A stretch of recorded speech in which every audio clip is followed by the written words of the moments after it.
लपिया तपिया की कहानी।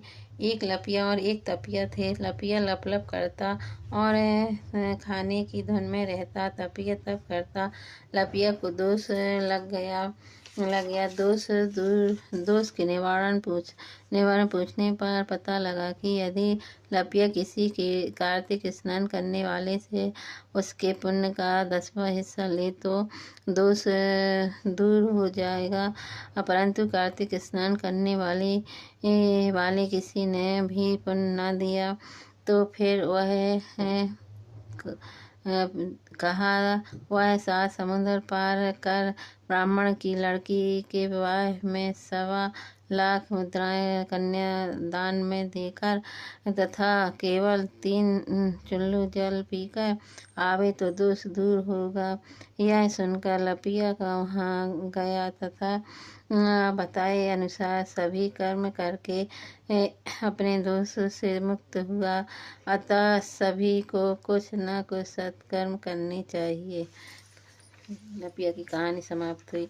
8वां अध्याय कार्तिक व्रत का उद्यापन। नारद जी बोले हे राजन, अब मैं कार्तिक के व्रत की संक्षेप में उद्यापन विधि सुनाता हूँ। व्रत पूरा होने के फल मिलने और विष्णु भगवान की प्रसन्नता के लिए कार्तिक शुक्ल चतुर्थी को उद्यापन करे। तुलसी जी से सुशोभित 4 द्वारों का एक सुंदर मंडप बनाकर तोरण बंधनवार बांध कर फूल माला आदि से सजावे। मंडप के चारों द्वारों पर मिट्टी के पुण्यशील सुशील जय और विजय भगवान के द्वारपालों को बनाकर उनका पूजन करे। फिर तुलसी के चारों ओर अनेक रंगों से सुशोभित सर्वतोभाद्र चक्र बनावे। उनके ऊपर पंचरत्न और नारियल रखकर एक सुंदर कलश स्थापित करे। इसके बाद वहाँ लक्ष्मी सहित विष्णु भगवान की स्थापना करके पूजन करे। व्रती पुरुष ब्राह्मण आदि देवता और इत्यादि लोकपाल का मंगल हेतु पूजन करे। द्वादशी को भगवान उठे थे।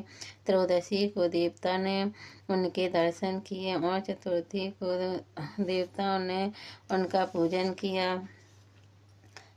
अतः भगवान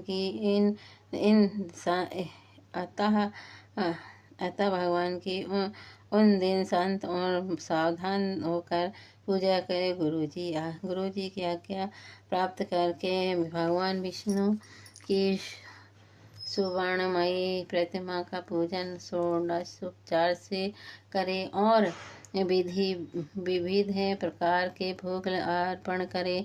रात्रि में जागरण कर वाद्य आदि के साथ भजन कीर्तन करता रहे। प्रातः काल उठकर नित्य निमित्त कर्म करे पश्चात हवन को ब्राह्मणों को भोजन करावे। जो विधि पूर्वक इस वैकुंठ चतुर्थी का व्रत करता है तो वह इसके व्रत मात्र से वैकुंठ धाम को प्राप्त है। इस वैकुंठ चतुर्थी के महत्व को देवता और शेष जीव भी नहीं कह सके।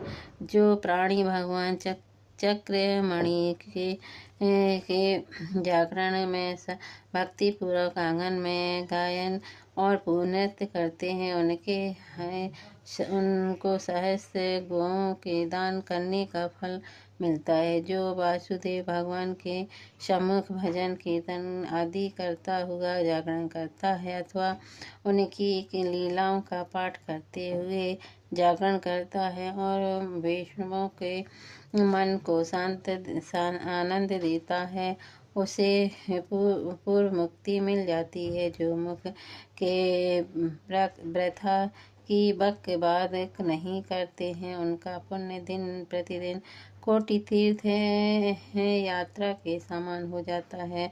तदंतर पूर्णमासी के दिन स्त्री सहित 30 अथवा एक ब्राह्मण को अपनी सामर्थ्य के अनुसार निमंत्रण दे, क्योंकि इसी दिन विष्णु भगवान मत्स्य रूप में उत्पन्न हुए थे। अतः इस दिन किया गया होम, जप और दान अक्षय फल देने वाला है। अतः उनको प्रसन्न करने के लिए इस तिथि में उन ब्राह्मणों को खीर आदि अन्न का भोजन करावे तथा आतो देवों इन मंत्रों से तिल और खीर का हवन करे। तत्पश्चात ब्राह्मणों को यथाशक्ति दक्षिणा दे और नमस्कार करे। फिर विधि पूर्वक भगवान का पूजन करे। पश्चात देवता और तुलसी और कपिला गौ का पूजन करे। फिर सपत्नीक वस्त्रभूषणों से सुसज्जित होकर गुरु का पूजन करे और क्षमा पान करावे और मेरी व संतान पुत्र आदि की दीर्घायु होए तथा पूजा करने से मेरे मनोरथ फल हो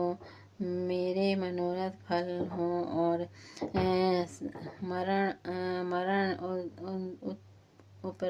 मरण उपरांत मुझे विष्णु लोक की प्राप्ति हो, ऐसा उन ब्राह्मणों से क्षमा पान करा के और प्रसन्न कर पूजा विसर्जन करे तथा पूजन की सामग्री एक गौ के समेत गुरु आचार्य को निवेदित करे। पश्चात परिवार और मित्रों सहित भोजन करे। कार्तिक और माघ की ऐसी ही विधि कही गई है। भक्ति सहित कार्तिक का व्रत करने वाले लोग धन्य हैं, वे ही सदा पुण्य हैं और वे ही सफल मनोरथ हैं। कार्तिक में उद्यापन के भय से देहस्थ सब पाप कांपने लगते हैं और कहते हैं कि अब हम कहाँ जाएं।